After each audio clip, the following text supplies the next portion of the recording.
let's just jump right in and get on with question number one. Okay. So we created Canvas Recruit because we're on a mission to empower BD pros. So talk to us about how, I mean, clearly you won all these awards. You're moving and grooving. You're a disruptor in your space. So talk to us about how you empower your staff to become stronger and more confident. First and foremost, as a coach and a business owner, the one thing that you have to always, or I need to make sure that I always remember for sure, is that the eyes are always on you. They're watching what you do. They're watching what you say. They see how you come into the salon. If you had a bad morning before you even came in and you don't say hi to people, they're not connected with you.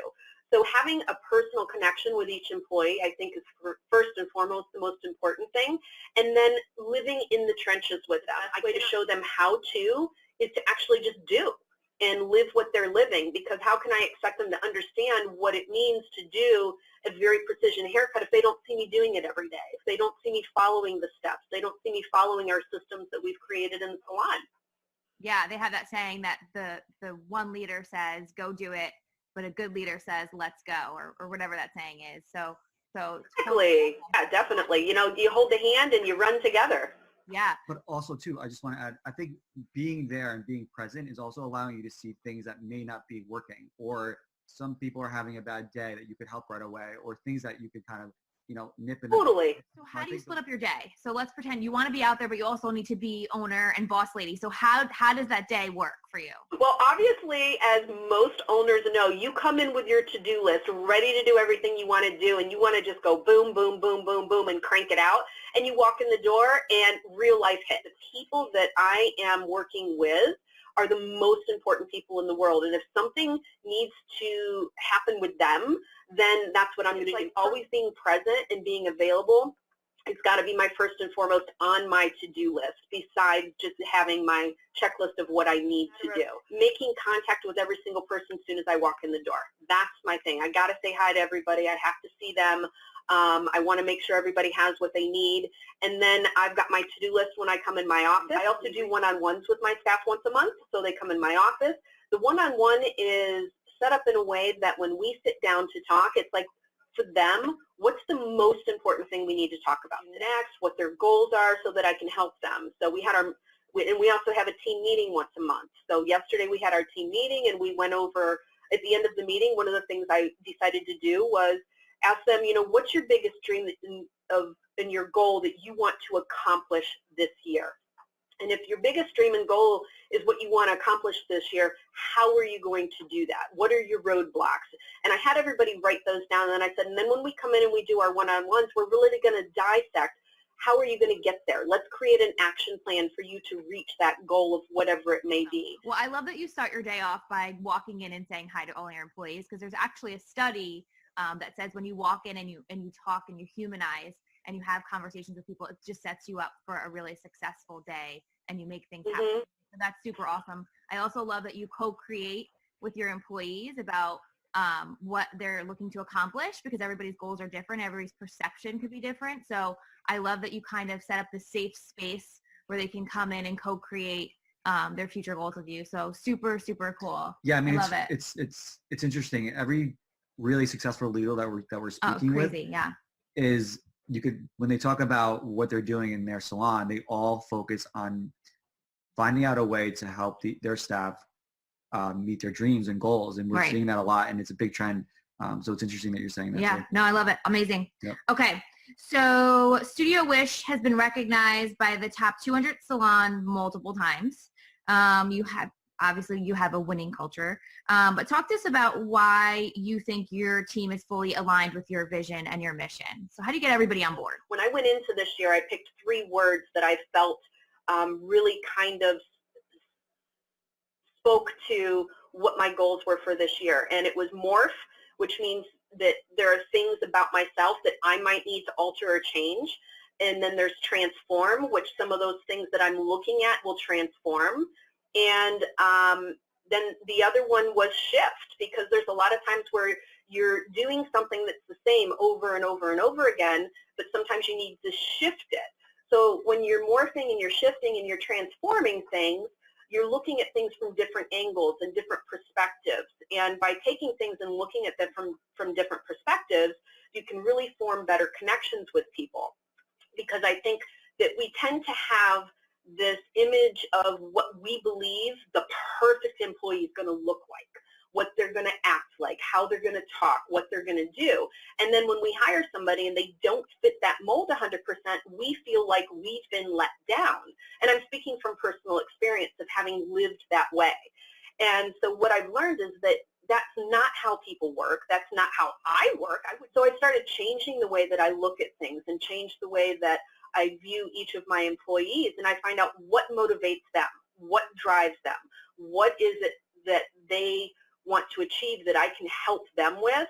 And so when I'm hiring, I have to find the right people that fit the same value system that I do and have the same morals and ethics. And I have found that when we are hiring, one of the things that we do that I feel is hugely important is a shadow interview. Them seeing what that job entails, what it looks like, what the expectations are, and what they do all day long. And my team will actually weed out who's not going to be a fit before I do if I have them do the shadow interviews first. So through an emotional intelligence mindset, tell us how you leverage this to enhance the quality of your professional career. So emotional intelligence to me is really living with that person where they're at in their life instead of expecting somebody to come over to where you're at. So for me, it's when I have somebody that somebody says, oh, yeah, that's a millennial, they don't want to work, or, you know, they don't have good ethics when it comes to work, or they don't show up, or whatever it may be. To me, it's like, okay, well, if they're not showing up, let's find out the why.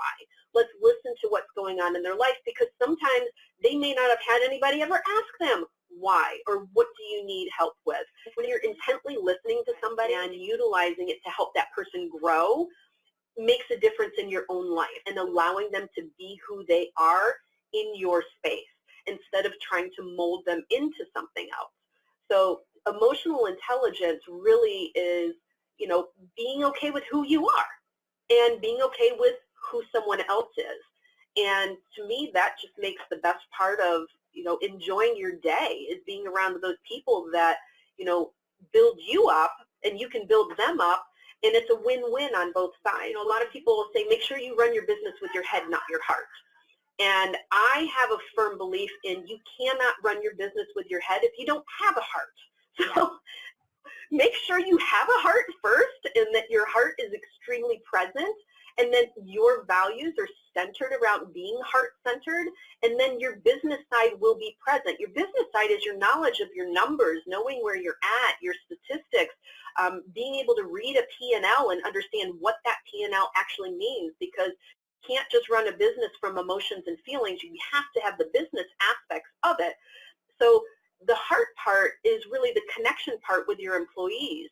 So my employees are my first and foremost client, because that's who I have to take care of. And if I take care of them in the way that I expect them to take care of clients, it's a trickle-down effect. As a leader, I don't care how smart of a businessman you are or how great you are. If you can't pull the best out of your employees every single day, it's never going to work. Yeah, so I was just reading Brene Brown, Dare to Lead, and she was saying, so she was saying the most highly performance teams out there are because they are in a safe environment where they can be themselves. So that whole part of you where you're commenting about just allowing them to be themselves is they feel safe. You know, high performing teams feel safe to be themselves. They feel safe enough to take a little risk and maybe make a mistake because they're in a safe zone. And that's how you get these high performing, amazing, happy teams. Another thing she said, which is awesome, is that she says a lot of people think that we're thinkers that have emotions. And at the end of the day, we're not. We're people with emotions that think. And I think from an emotional level, some people may think like, oh, don't be emotional. This is business. I think we as humans connect on an emotional level. And so to have that connection and that human connection and that following and to build that army behind you of people that are cheering you on as a leader, you need to really have that level of emotion and connection with that team. So awesome. I love it. As a cosmetology school graduate and a mother of a cosmetology school graduate, what are some tips you can provide students who have dreams of owning their own salon? Having my daughter work next to me every day is a very emotional, priceless piece of my life that I am extremely grateful for. So obviously my daughter's retail sales are through the roof. Obviously her service sales are through the roof. Her average service ticket is very high. She this past year she did 100,000 in service alone just by herself. So, you know, she's a very driven stylist, and she's only been on the floor for, I believe, 5 years now. So, you know, she's hitting that prime point in our careers where now you've really honed in on your cutting skills, honed in on your color skills, honed in on your education of what drives you every single day when you're working on clients, and taking that and molding it into what's her next steps. So her next steps really are to take what she has learned and share it with the team. I have one quick question too, like going back to the cosmetology student. And you said this earlier that you like to hire people out of school. Yeah. These days, there's so many different avenues you can go in the world of cosmetology. There's extensions, there's balayage, there's color, there's styling. Like, do you feel they should, at a young age, kind of test all the different waters, or really kind of focus and hone in on one specific craft? I do know that there are salons out there that they departmentalize, and they have somebody that comes out of school and they want them to decide you're either going to focus on cutting or you're going to focus on coloring. And my belief is I think that is a very good direction to start. You can do both, but you're going to become more proficient in one or the other first. And I believe that the first 5 years of your career, you're kind of getting your feet wet with all of them, but you're going to feel more drawn to one than you will the other. For me, I felt more drawn to doing color initially, and then I realized that I needed more technical skills. And when I got involved with Graham Webb and doing a lot of classes at Sassoon, I learned that there were a lot of technical cutting techniques that I could really add to my toolbox of what I was already doing visually, because I started out as a visual hairdresser. But if you take a technical and you put it together, and you've got a technical hairdresser that cuts, and you've got the visual part, the person that also cuts shape, and you put that together, it's the best well-rounded hairdresser you can get. And once you start asking why questions in something that you're doing, you know you need to take class. So I think the first 5 years you spend focusing on one of the two, even if you're doing both. And then after you hit that 5-year mark, I do believe you hit a point where you're like, time to venture into something else. So for students, what I'm hearing you say, I heard you talk a lot about numbers in the beginning, right? So your daughter understands the numbers and the importance of them. So her frequency of visit and all that is super important. Mm-hmm. The importance of understanding other people's emotions and the importance of controlling your own emotions. And so really kind of digging into some emotional intelligence, even if it's high level, and really understanding how to work with others. Asking questions and always learning. So that's kind of what I'm summing up and hearing what you're saying, which I think are awesome tips for students that are on the verge of graduating. Yep. What do you think are essential qualities that a leader must possess? So one of the biggest things that I think a leader has to possess is courage. And the reason that I say courage is because you have to be able to step into a realm of things that might be scary. There are times where you might have some challenges financially. There's challenges where you might have a challenge, or times you might have a challenge with something going on with an employee or something going on with a client. And if you don't have the confidence and the courage to address whatever that situation is, then it's very difficult to be a good leader. You have to have the courage to try something new and do something different. The courage to be able to accept blame, to accept when you do something wrong. Yeah, I was reading something about courage, and it's awesome because a woman was asking the team, what do you think courage means? And I think a lot of people were struggling with that answer. And so how she defined courage was, courage means you're walking into something that you know could be fearful, or you know that it may go wrong, or something might happen. You're putting yourself out there and you still go anyway.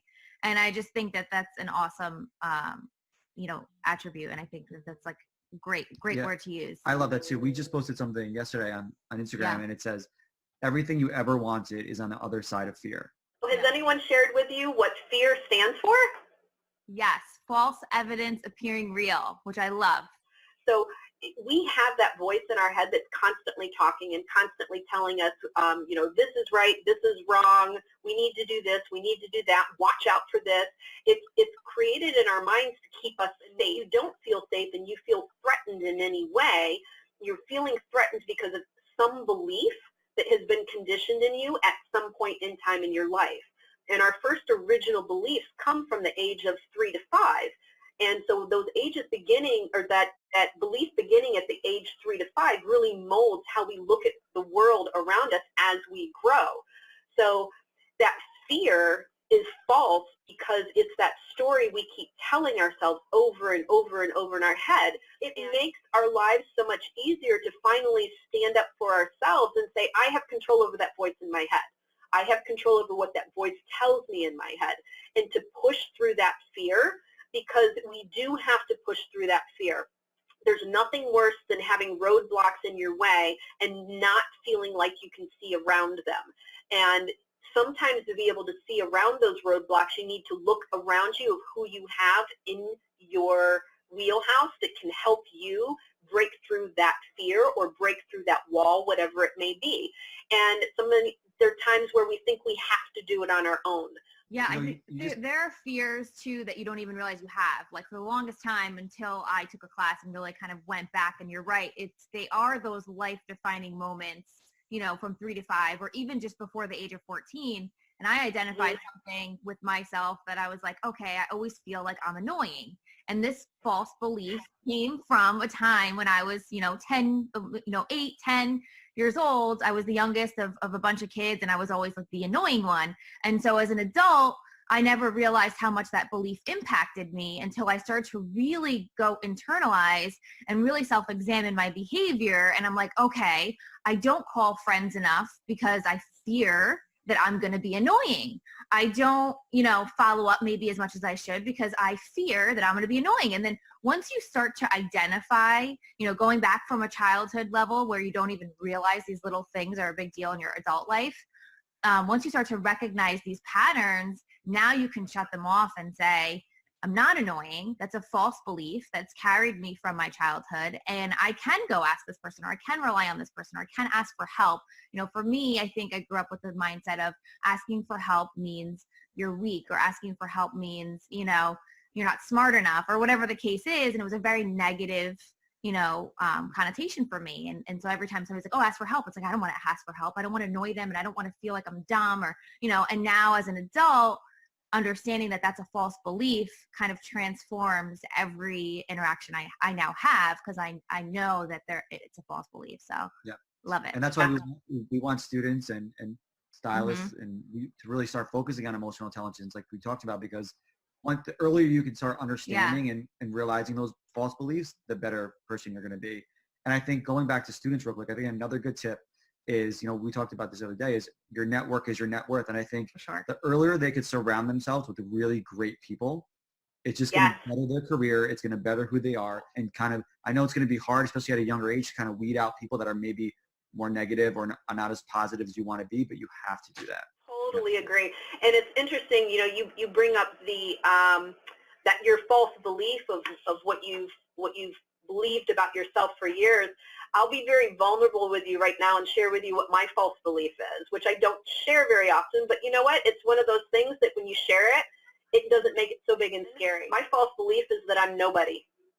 And so because my false belief is that I'm nobody, my ways that I fight against it are controlling, protective, and defensive. And since I know that those are my behaviors and I know what my false belief is, I can have control over it. Once I realized it, I could break through it and not have that false belief anymore, because I am somebody. I'm Rowena Yeager, and I love who I am. I love who I've become. I love my business. I love this industry. And I couldn't say that probably, 5, 6 years ago until I went through life coaching training and learned all of those hidden beliefs and the hidden techniques of being able to look at my life differently. So, sharing your false belief, I think, is very powerful, because it can't control you when you share it. It only can control you when it stays in here. So if I leave that false belief in here that I'm nobody, I will be nobody, because it's going to stay in here and it's going to eat away. So now if I hear, yeah, you're nobody, they're not going to listen to you, or yeah, Jen and Matt don't really want to hear what you have to say, and if you're going to say something, you're probably going to say something wrong, or your hair is not going to look right, or people are going to be judging what you say and how you look. You know what? What other people think of me is none of my business. So it's the truth. It's like if I play on what I think other people think of me, then I'm playing into that role of believing that I am nobody.